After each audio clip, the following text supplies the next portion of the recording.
તમે જુઓ, આમ આદમી પાર્ટીના નેતાઓ ગુજરાતની જનતાનો અવાજ ઉઠાવે એ ભાજપ સાખી નથી શકતો.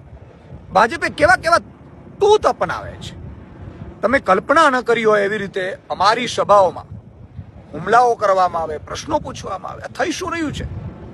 આજે ગોપાલભાઈ ઇટાલિયાની સભા ચાલી રહી હતી, એક વ્યક્તિ છે એ પાણીની બોટલથી હુમલો કરે છે. આ થઈ શું રહ્યું છે ગુજરાતમાં? ગુજરાત કઈ દિશામાં જઈ રહ્યું છે? આમ આદમી પાર્ટીના નેતાઓ ગુજરાતની જનતા માટે આમ આદમી બાનીને લડી રહ્યા છે, ગુજરાતની જનતાનો અવાજ બની રહ્યા છે, ગુજરાતની જનતાને જાગૃત કરી રહ્યા છે. એ ભાજપ અને એની માસીયાબેન કોંગ્રેસ સાખી નથી શકતી.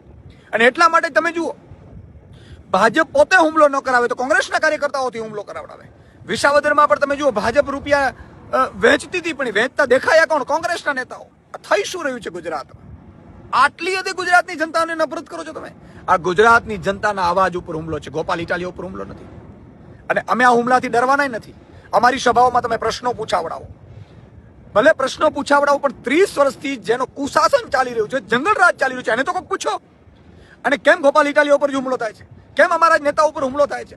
કેમ અમને જ સવાલ કરવામાં આવે છે? નરેન્દ્ર મોદીને કેમ કોઈ સવાલ નથી કરતો? એના ઉપર કેમ હુમલો નથી થતો?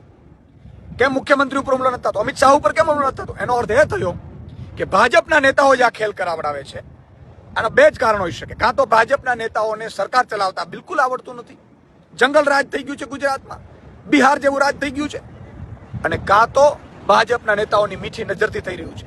પોલીસ ઊભી છે ને હુમલો થાય. આ હુમલો કરીને તમે એવું કહેવા માંગો છો કે અમે ડરી જશું, અમે ગુજરાતની જનતાનો અવાજ બનાવવાનો ડરી જશું? તમે હળદર ઉપર